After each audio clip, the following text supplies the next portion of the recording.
Hello friends, welcome to jobs in Telugu YouTube channel. Friends, ఎవరైతే ఎస్ఎస్సికి సంబంధించిన SSC CHSL, SSC CGL, SSC MTS, SSC JE and SSC జీడీకి సంబంధించిన ఎగ్జామ్స్కి prepare అవుతున్నారో వారందరూ కూడా అన్అకాడమీలో క్లాసెస్లో జాయిన్ అవ్వాలి అనుకుంటే దానికి సంబంధించిన సబ్స్క్రిప్షన్ ప్యాకేజ్ అనేది ఈ మంత్ 31st డిసెంబర్లోపు తీసుకోండి ఫ్రెండ్స్. 31st డిసెంబర్ తర్వాత దీనికి సంబంధించిన సబ్స్క్రిప్షన్ ప్యాకేజ్ అనేది హైక్ అవబోతోంది. సో మీరు తక్కువ మనీకి మీరు దీనికి సంబంధించిన సబ్స్క్రిప్షన్ ప్యాకేజ్ తీసుకోవాలి అనుకుంటే ఈ సంవత్సరం 31st డిసెంబర్ లోపే ఈ యొక్క సబ్స్క్రిప్షన్ ప్యాకేజ్ అనేది తీసుకోండి. మీకు చాలా తక్కువ మనీకి ఈ సబ్స్క్రిప్షన్ అనేది ఇవ్వడం జరుగుతుంది. నేను ఈ అన్అకాడమీకి సంబంధించిన యాప్ లింక్ని వీడియో కింద డిస్క్రిప్షన్లో ప్రొవైడ్ చేస్తాను. ఆ యాప్ని డౌన్లోడ్ చేసుకొని ఈ సబ్స్క్రిప్షన్లో జాయిన్ అవ్వండి. దీనికి సంబంధించి మనకి క్విజెస్ కండక్ట్ చేస్తారు, మాక్ టెస్ట్లు ఉంటాయి, కోర్సెస్ ఉంటాయి, అలాగే బ్యాచ్ కోర్సెస్ కూడా మనకి కండక్ట్ చేయడం జరుగుతుంది. సో మీకు ఎస్ఎస్సికి సంబంధించిన అన్ని విషయాలు మీరు ఈ సబ్స్క్రిప్షన్ తీసుకోవడం ద్వారా నేర్చుకోవచ్చు, అన్ని క్లాసెస్ని వినవచ్చు. కాబట్టి ప్రతి ఒక్కరూ కూడా తీసుకోండి. తీసుకునేటప్పుడు BSK10 అనేటువంటి ఈ కోడ్ని ఖచ్చితంగా యూజ్ చేసి మీరు రెఫరల్ కోడ్ని యూజ్ చేసి కనుక జాయిన్ అయినట్లయితే మీకు 10% డిస్కౌంట్ కూడా ఇవ్వడం జరుగుతుంది. ఫ్రెండ్స్, మనకి ఆర్ఆర్బీ ఎన్టీపీసీకి సంబంధించినటువంటి ఎగ్జామ్స్ అనేవి ఈ మంత్ 28th డిసెంబర్ నుంచి స్టార్ట్ అవబోతున్నాయి. First phase. సెకండ్ ఫేజ్ వచ్చేసి మనకి January 16th నుంచి స్టార్ట్ అవబోతోంది. ఫస్ట్ ఫేజ్ మనకి January 13th వరకు జరుగుతుంది అని చెప్పేసి రైల్వే అప్డేట్ అయితే ఇవ్వడం జరిగింది. సో అయితే మనకి సికింద్రాబాద్ జోన్కి అలాగే బెంగళూరు జోన్తో పాటు మిగిలినటువంటి జోన్స్ కూడా అప్లై చేసుకున్నటువంటి అభ్యర్థులు చాలామంది ఉన్నారు. సో మనకి ప్రీవియస్ కట్ ఆఫ్స్ని బేస్ చేసుకొని, ఇప్పుడున్నటువంటి కాంపిటీషన్ బేస్ చేసుకొని, ఇప్పుడున్నటువంటి వేకెన్సీస్ని బేస్ చేసుకొని రాబోయేటువంటి ఎన్టీపీసీకి సంబంధించినటువంటి కట్ ఆఫ్ ఎంత ఉండవచ్చు, అలాగే సేఫ్ స్కోర్ ఎంత చేస్తే ఈజీగా CBT1 ఎగ్జామినేషన్ని, స్టేజ్ 1 ఎగ్జామినేషన్ని ఈజీగా క్వాలిఫై అవ్వచ్చు అనేటువంటి విషయాన్ని ఈ వీడియోలో చెప్తాను. సో ముందు 2015కి సంబంధించి అన్ని జోన్స్ కలిపి, ఈవెన్ సికింద్రాబాద్ జోన్తో పాటు అన్ని జోన్స్కి సంబంధించి అఫీషియల్ కట్ ఆఫ్స్ స్టేజ్ 1 ఎగ్జామినేషన్కి సంబంధించి ఏ విధంగా ఉన్నాయనేది చూద్దాము. ఆ తర్వాత సికింద్రాబాద్ జోన్తో పాటు మిగిలినటువంటి జోన్స్ అన్నింటిలో కూడా కలుపుకొని యావరేజ్గా సేఫ్ స్కోర్ ఎంత చేస్తే ఓసీ క్యాండిడేట్స్ అయినా, ఓబీసీ క్యాండిడేట్స్ అయినా, SC ST క్యాండిడేట్స్ అయినా ఈ విధంగా ఈ పర్టికులర్ కేటగిరీ వాళ్ళు ఎంత సేఫ్ స్కోర్ని చేసుకుంటే మీరు క్వాలిఫై అయ్యే అవకాశం ఉంటుంది CBT1 అనేది ఒకసారి చూద్దాము. సో ఈ అనలిటికల్కి సంబంధించి మీరు కంప్లీట్గా ఫస్ట్ నుంచి చివరి వరకు చూడండి. సో ఈ వీడియోని మీ ఫ్రెండ్స్ అందరికీ షేర్ చేయండి. రేపటి నుంచి రాయబోయేటువంటి అభ్యర్థులు ఎవరైతే ఉన్నారో, ఎగ్జామ్స్ రాసే అభ్యర్థులు, వారందరికీ కూడా ఒక అవగాహన అనేది వస్తుంది. కాబట్టి స్కిప్ చేయకుండా చూసి మీ ఫ్రెండ్స్కి షేర్ చేయండి. ఫ్రెండ్స్, ఇక్కడ ఉన్నటువంటి ఈ కట్ ఆఫ్స్ అన్నీ కూడా 2015లో జరిగినటువంటి, యాక్చువల్గా 2015లో నోటిఫికేషన్ విడుదలైతే 2016 మార్చి నెలలో మనకి స్టేజ్ 1 ఎగ్జామినేషన్ అనేది ఎన్టీపీసీకి సంబంధించి కండక్ట్ చేశారు. సో ఇక్కడ చూసుకున్నట్లయితే ఆ stage 1 cut off marks, official marks మనకి జోన్స్ వైజ్గా, కేటగిరీ వైజ్గా ఈ విధంగా ఉన్నాయి. ఇక్కడ చూసుకున్నట్లయితే మనకి ఇక్కడ చండీగఢ్కి సంబంధించి ఓసీ క్యాండిడేట్స్కి అన్ని జోన్స్తో కంపేర్ చేస్తే హయ్యెస్ట్ కట్ ఆఫ్ ఉంది. 100 మార్క్స్కి మనకి ఇక్కడ ఈ చండీగఢ్ జోన్కి 82.27 మార్క్స్ హయ్యెస్ట్ కట్ ఆఫ్ అనేది మనకి ఇక్కడ చూపించడం జరిగింది. ఇంకా లీస్ట్ కట్ ఆఫ్ ఒకసారి చూసుకున్నట్లయితే ఐ థింక్ ముజఫర్పూర్కి సంబంధించి ఇక్కడ 57.97 మార్క్స్ ఇక్కడ లీస్ట్ కట్ ఆఫ్ అనేది ఈ పర్టికులర్ జోన్కి అయితే ఉంది. సో మనందరికీ తెలుసు, ఎక్కువ వేకెన్సీస్ ఏ జోన్కి అయితే ఉంటాయో ఆ జోన్కి ఎక్కువ మంది అప్లికేషన్స్ పెట్టుకుంటారు, ఆపర్చునిటీస్ ఉంటాయన్న ఉద్దేశంతో. సో దీన్ని బేస్ చేసుకుని కావచ్చు, లేదా వచ్చినటువంటి పేపర్ యొక్క ఈజీనెస్ని బేస్ చేసుకుని కావచ్చు, టఫ్నెస్ని బేస్ చేసుకుని కావచ్చు. సో ఆఫ్టర్ నార్మలైజేషన్ ఈ విధంగా మార్క్స్ అయితే మనకి ఇక్కడ ఉన్నాయి. తర్వాత ఇక్కడ చూసుకున్నట్లయితే ఓసీ క్యాండిడేట్స్కి ముఖ్యంగా చూసుకున్నట్లయితే అన్ని జోన్స్లో ఇక్కడ చూసుకున్నట్లయితే 70+, యావరేజ్గా 70+ స్కోర్ చేసినటువంటి వాళ్ళు సేఫ్ జోన్లో ఉన్నారు. 70+, జస్ట్ ఎగ్జాక్ట్గా 70 అయితే కాదు, 70+, అది 75 అవ్వచ్చు లేదా 75+ అవ్వచ్చు. ఇక్కడ 70+, యావరేజ్గా 70+ స్కోర్ చేసినటువంటి వాళ్ళు మ్యాక్సిమం జోన్స్లో, నేను చెప్పేది మ్యాక్సిమం జోన్స్లో, అన్నిట్లోనూ కాదు. సో మ్యాక్సిమం జోన్స్లో 70+ స్కోర్ చేసినటువంటి ఓసీ అభ్యర్థులు సేఫ్ జోన్లో ఉన్నారు. మిగిలినటువంటి కొన్ని జోన్స్కి, చిన్న చిన్న జోన్స్ ఏవైతే ఉన్నాయో అవి 70 బిలో కావచ్చు లేదా 65 బిలో కావచ్చు. సో ఇంతకంటే తక్కువ మార్క్స్ వచ్చినా కూడా కొన్ని జోన్స్లో క్వాలిఫై అయితే అవ్వడం జరిగింది. ఓకే, సో ఇది 2015కి సంబంధించిన ఓసీకి సంబంధించిన క్యాండిడేట్స్ యొక్క కట్ ఆఫ్ మార్క్స్ అనమాట. అఫీషియల్ కట్ ఆఫ్ మార్క్స్ ఈ విధంగా ఉన్నాయి. ఇంకా ఓబీసీ వాళ్ళు కూడా చూసుకున్నట్లయితే 65+ వచ్చినటువంటి వాళ్ళు, 65+ వచ్చినటువంటి వాళ్ళు మ్యాక్సిమం జోన్స్లో క్వాలిఫై అయితే అవ్వడం జరిగింది. సో మ్యాక్సిమం జోన్స్లో 65+ వచ్చినటువంటి వాళ్ళు క్వాలిఫై అవ్వడం జరిగింది. ఇంకా ఎస్సీ ఎస్టీస్కి చూసుకున్నట్లయితే 60+ వచ్చినటువంటి అభ్యర్థులు ఎవరైతే ఉన్నారో వారందరూ కూడా క్వాలిఫై అయితే అవ్వడం జరిగింది ఇప్పుడు 2015కి సంబంధించి. ఇంకా పిహెచ్సి వాళ్ళు కూడా అడుగుతూ ఉంటారు మా కట్ ఆఫ్స్ ఎంత ఉంటాయి అని చెప్పేసి. వారికి అప్పుడు ఉన్నటువంటి కాంపిటీషన్ అండ్ అప్పుడు ఉన్నటువంటి వేకెన్సీస్ని బేస్ చేసుకొని 55+ వచ్చినటువంటి పిహెచ్సి క్యాండిడేట్స్ మ్యాక్సిమం అయితే క్వాలిఫై అవడం జరిగింది. ఇది 2015కి సంబంధించిన కట్ ఆఫ్స్ యొక్క లిస్ట్ అనమాట. సో ఇవి అప్పుడు ఉన్నటువంటి మార్క్స్ని బేస్ చేసుకొని సేఫ్ స్కోర్స్ అనమాట అప్పుడు. సో ఇప్పుడు చూద్దాం ఒకసారి సికింద్రాబాద్ జోన్తో పాటు మిగిలినటువంటి జోన్స్కి సంబంధించి ఏ విధంగా ఉండొచ్చు, ఎంత safe score particular candidates score చేస్తే సేఫ్ జోన్లో ఉంటారు అనేది ఒకసారి చూద్దాము. ఫ్రెండ్స్, యాక్చువల్గా మనకి సికింద్రాబాద్ జోన్ నుంచి ఓన్లీ మనకి సికింద్రాబాద్ జోన్ నుంచి 3000 పోస్టులు అయితే ఉన్నాయి. 3000+ పోస్టులు అయితే మనకి 2019 నోటిఫికేషన్ ప్రకారం 3000 పోస్టులు అయితే ఉన్నాయి. ఓకే, సో ఈ 3000 పోస్టులకి చూసుకున్నట్లయితే యాక్చువల్గా మనకి అఫీషియల్ నోటిఫికేషన్లో ఎన్టీపీసీ అఫీషియల్ నోటిఫికేషన్లో మెన్షన్ చేసింది ఏంటంటే ఉన్నటువంటి వేకెన్సీస్కి ఇంటూ 20 టైమ్స్ మల్టిప్లై చేస్తే ఎంతమంది వస్తారో అంతమందిని నెక్స్ట్ స్టేజ్కి తీసుకోవడం జరుగుతుంది అని చెప్పేసి మనకి ఆర్ఆర్బీ ఎన్టీపీసీ యొక్క అఫీషియల్ నోటిఫికేషన్లో మెన్షన్ చేశారు. అది ఏ జోన్కైనా కూడా ఇదే రూల్ వర్తిస్తుంది. So number of vacancies into 20 times అని చెప్పేసి మెన్షన్ చేశారు. సో సిబిటీ 1లో చూసుకున్నట్లయితే మనకి ఇక్కడ సికింద్రాబాద్ జోన్కి, ముఖ్యంగా సికింద్రాబాద్ జోన్కి చూసుకున్నట్లయితే 20 × 3000 మొత్తం 60,000 మంది. ఓకే, మొత్తం 60,000 మందిని మనల్ని సిబిటీ 2 అంటే స్టేజ్ 2 ఎగ్జామినేషన్కి తీసుకోబోతున్నారు అని చెప్పేసి దీని ద్వారా అర్థమవుతుంది.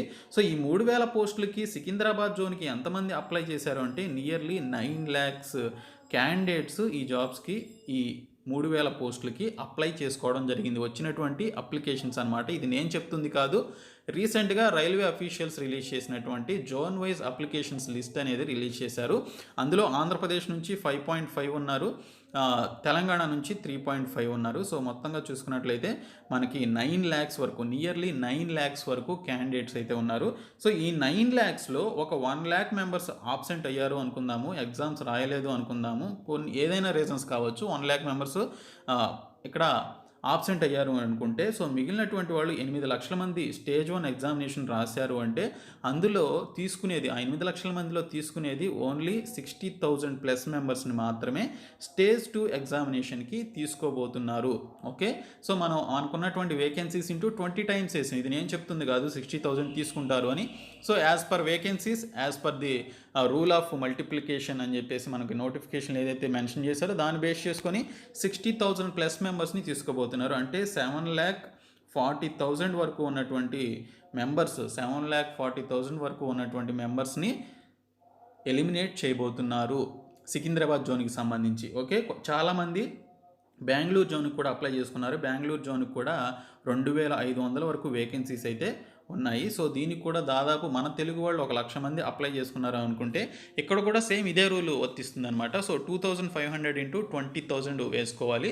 అంటే మనకి 50,000 వరకు బెంగళూరు జోన్కి సంబంధించి సిబిటీ 1లో క్వాలిఫై అయినటువంటి అభ్యర్థుల్ని సిబిటీ 2కి తీసుకోబోతున్నారు. సో దీన్ని బట్టి చూస్తే కాంపిటీషన్ అనేది హెవీగానే ఉంది. పేపర్ విషయానికి వచ్చేసరికి పేపర్ అనేది ఎప్పుడు కూడా మోడరేట్గా ఉంటుంది రైల్వేకి సంబంధించి. మోడరేట్ అంటే మీనింగ్ ఏంటంటే మనకి అటు కంప్లీట్గా టఫ్గాను ఉండదు, ఇటు కంప్లీట్గాను ఈజీగాను ఉండదు, ఈక్వల్గా ఉంటుందన్నమాట. సో కొన్ని షిఫ్ట్స్లో అయితే పేపర్ అనేది చాలా డెడ్ ఈజీగా ఇస్తాడు. సో మ్యాక్సిమం 100 క్వశ్చన్స్లో 90 క్వశ్చన్స్ వరకు పెట్టగలిగేలాగా ఇస్తాడు. కొన్ని షిఫ్ట్స్లో అయితేనేమో బాగా టఫ్గా ఇస్తాడు, ఒక 60 క్వశ్చన్స్ వరకు పెట్టగలిగేలాగా, ఆన్సర్స్ చేయగలిగేలాగా ఇస్తాడనమాట. సో మీరు 60 క్వశ్చన్సే పెట్టాము, 50 క్వశ్చన్సే పెట్టాము, మాకు మా షిఫ్ట్ చాలా టఫ్గా వచ్చిందని చెప్పేసి మీరు బాధపడాల్సినటువంటి అవసరం లేదు. మేము 90 క్వశ్చన్స్ పెట్టాము, మాకు చాలా ఈజీగా వచ్చింది, నేను స్టేజ్ 1 క్వాలిఫై అవుతాను అని చెప్పేసి మీరు హ్యాపీగా ఫీల్ అవ్వాల్సినటువంటి అవసరం కూడా లేదు. ఇక్కడ మనకి నార్మలైజేషన్ అనేటువంటి ఒక ప్రాసెస్ని ఇంట్రడ్యూస్ చేశారు, ఎప్పటి నుంచో రైల్వేలో ఉంది. ఇప్పుడు రీసెంట్గా మనకి నార్మలైజేషన్లో 5 రూల్స్ని బేస్ చేసుకొని నార్మలైజేషన్ చేస్తారు. బట్ రీసెంట్గా ఇంకొన్ని 2 రూల్స్ని యాడ్ చేసి 7 రూల్స్ని యాడ్ చేయడం జరిగింది నార్మలైజేషన్లో. సో ఈ నార్మలైజేషన్ ఫార్ములాని యూజ్ చేసి ఈజీగా వచ్చినటువంటి షిఫ్ట్ వాళ్ళని టఫ్గా వచ్చినటువంటి షిఫ్ట్ వాళ్ళని ఇద్దరిని కూడా బ్యాలెన్సింగ్ అనేది చేస్తారనమాట. సో ఇద్దరికి కూడా ఈక్వల్ మార్క్స్ అయ్యేలాగా చూసుకుంటారు. సో మీరు ఎక్కడ కూడా డిసప్పాయింట్ అవ్వాల్సినటువంటి అవసరం లేదు, హ్యాపీగా ఫీల్ అవ్వాల్సినటువంటి అవసరం కూడా లేదు. సో మీకు వచ్చినటువంటి మార్క్స్ని బేస్ చేసుకొని, మీకు ఉన్నటువంటి టఫ్నెస్ని బేస్ చేసుకొని, ఆ షిఫ్ట్ యొక్క టఫ్నెస్ని బేస్ చేసుకొని, అలాగే మీ యొక్క జోన్కి ఉన్నటువంటి వేకెన్సీస్, మీ జోన్కి ఉన్నటువంటి కాంపిటీషన్, వీటన్నిటిని బేస్ చేసుకొని ఈ యొక్క నార్మలైజేషన్ రూల్ని అప్లై చేసి ఈ విధంగా మార్క్స్ని బ్యాలెన్స్ అనేది చేయడం జరుగుతుంది. ఇప్పుడు సికింద్రాబాద్ జోన్తో పాటు అన్ని జోన్స్ కలిపి యావరేజ్గా ఎంత స్కోర్ చేస్తే అది సేఫ్ జోన్ అవుతుంది, సేఫ్ స్కోర్ అవుతుంది అనేది ఒకసారి చూసుకున్నట్లయితే, మనం 2015 చూసాము. 2015లో చూసుకున్నట్లయితే 70+ వచ్చినటువంటి ఓసీ క్యాండిడేట్స్, 70+ వచ్చినటువంటి యూఆర్ క్యాండిడేట్స్ సేఫ్ జోన్లో ఉన్నారు. మ్యాక్సిమం అన్ని జోన్స్లోను, మ్యాక్సిమం అన్ని జోన్స్లోను 70+ వచ్చినటువంటి క్యాండిడేట్స్ సేఫ్ జోన్లో అయితే ఉన్నారు. ఇంకా ఓబీసీ వాళ్ళు 65+ వచ్చినటువంటి వాళ్ళు 65+ వచ్చినటువంటి వాళ్ళు సేఫ్ జోన్లో ఉన్నారు. తర్వాత ఎస్సీ ఎస్టీస్ 60+ వచ్చినటువంటి వాళ్ళు సేఫ్ జోన్లో ఉన్నారు. సో ఇప్పుడు చూసుకున్నట్లయితే అది సికింద్రాబాద్ జోన్ అయినా అన్ని జోన్స్ అయినా కూడా, సో అన్నీ చూసుకున్నట్లయితే ఓసీ వాళ్ళకి 72 to 79 వరకు లేదా 80 మార్క్స్ వరకు వచ్చినట్లయితే, ఈ బిట్వీన్ దీస్ మార్క్స్ వచ్చినట్లయితే మీరు ఖచ్చితంగా సేఫ్ జోన్లో ఉన్నట్టు. ఓకే, సో ఓసీ వాళ్ళు 72 నుంచి 80 మార్క్స్ మధ్యలో కనుక మీరు స్కోర్ చేస్తే మీరు ఖచ్చితంగా సేఫ్ జోన్లో ఉన్నారు అని చెప్పేసి ఈజీగా చెప్పవచ్చు. తర్వాత ఓబీసీ వాళ్ళు చూసుకున్నట్లయితే, ఓబీసీ వాళ్ళు 68 నుంచి 72 మధ్య, 68 నుంచి 72 మధ్య కానీ లేదా 75 మధ్య కానీ ఉన్నట్లయితే ఖచ్చితంగా మీరు సేఫ్ జోన్లో ఉన్నట్టు. సో ఈ విధంగా స్కోర్ చేయడానికి మ్యాక్సిమం అయితే ట్రై చేయండి. తర్వాత ఇంకా ఎస్సీ ఎస్టీస్ వచ్చేసి మనకి 63+ వచ్చినా కూడా ఈజీగా క్వాలిఫై అయితే ఛాన్సెస్ అయితే ఎక్కువగానే ఉన్నాయి. ముఖ్యంగా సికింద్రాబాద్ జోన్ అయినా కూడా 63+ అంటే 63 నుంచి 70 మధ్యలో మీరు స్కోర్ చేయడానికి మ్యాక్సిమం ట్రై చేయండి. సికింద్రాబాద్ జోన్ అయినా వేరే ఏ జోన్స్ అయినా కూడా 63 నుంచి 70 మధ్యలో స్కోర్ చేయడానికి మ్యాక్సిమం అయితే ట్రై చేయండి. మీకు అంతకుమించి ఎక్కువ మార్క్స్ వచ్చినట్లయితే అది ఇంకా మంచిది.